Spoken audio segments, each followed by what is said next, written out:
This is a U.S.-China Media Brief produced by the UCLA Asian American Studies Center.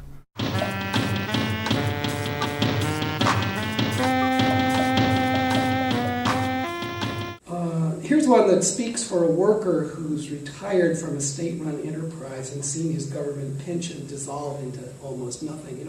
During the Mao years, the people worked in state enterprises and got low salaries, but they got housing and very inexpensive utilities and so on, but on the implicit assumption that they would have adequate pensions to live the rest of their lives. And then when the economic boom comes along, and as Professor Tong says, China turns more capitalist than anybody else, the money becomes worth much less, and the pensions do too. And so here's someone complaining from that point of view.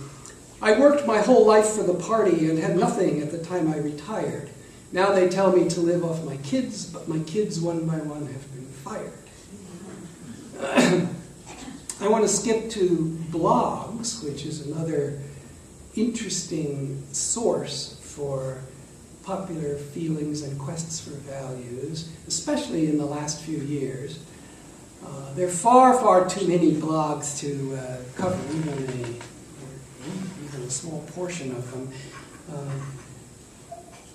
But that very condition makes it possible for critical comment to pop out. And even though the Chinese government has probably tens of thousands of internet police whose job is to close down blogs if they go too far or censor words from it and so on, the multifariousness of the scene is so big that all kinds of stuff can get through. I want to read you an excerpt from a blog I saw about, this was 3 years ago or so, someone named Chen Hong in Changsha. It got a lot of hits.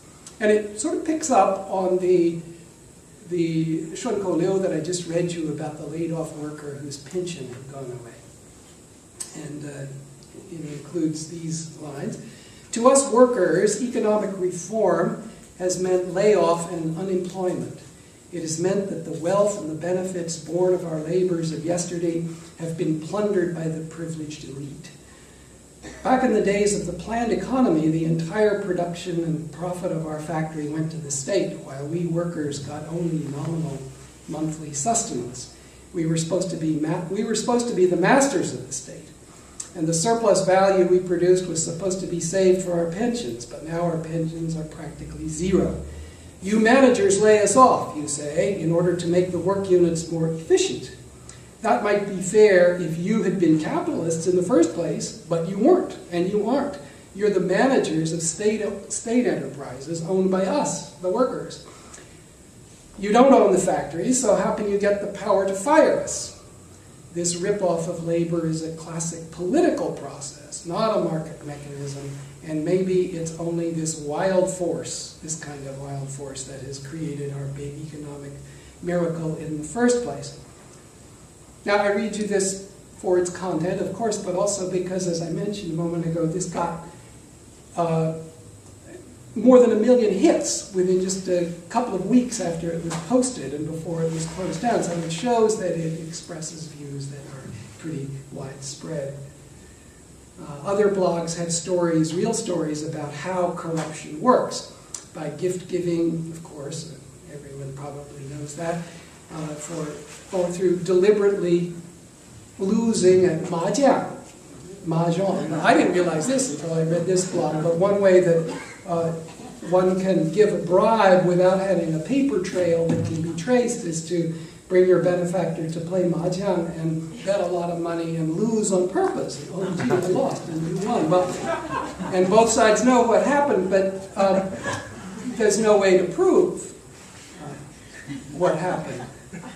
A story on another blog, this one was from Sichuan too, told of a factory manager who got offered a bribe. He was new to the factory and someone came to him and offered a bribe.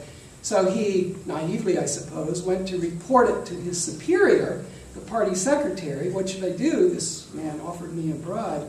And the party secretary urged him to take it. And why was that? Not because the party secretary could take a slice of the bribe, because he didn't ask for it, and not because he was worried about the best interests of his underling. Yes, you need this money, you deserve it, so just take it. It wasn't that either.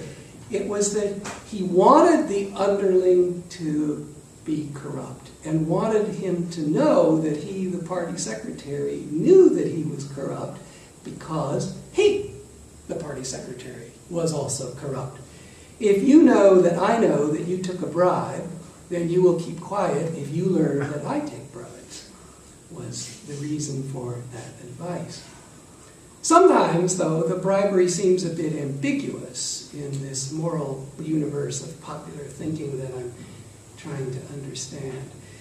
It's the way things are done, and good people have to do it to a certain extent just in order to get through daily life. I'll give you a 顺口溜 here about an ordinary person trying to get something out of an official. A cigarette gets you in the door, and with the wine you hear the deal. But if you want the problem solved, it's got to be a great big meal. Sexual misbehavior is less ambiguous, and a favorite symbol of dissolution in general. The culture seems to assume that if you can nail somebody for sexual misbehavior, you've nailed him once and for all, unambiguously. It was interesting to me to read Li Zhishui's book, Mao Zedong's doctor, who wrote the book about 10 or 15 years ago about Mao Zedong, which is a muckraking novel, story. He wants to discredit Mao. But in the Chinese commentary world, after that book got out on the internet, the main charge was Mao's sexual peccadillos. Now, here you have a man who's arguably responsible for hundreds of millions of deaths and extreme cruelty that Li Zhishui's book shows, a very, very weird person from many points of view, but the part of his misbehavior that seems purest and least ambiguous is sexual behavior.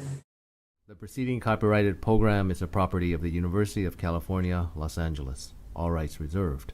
It may be used freely for educational and not-for-profit activities.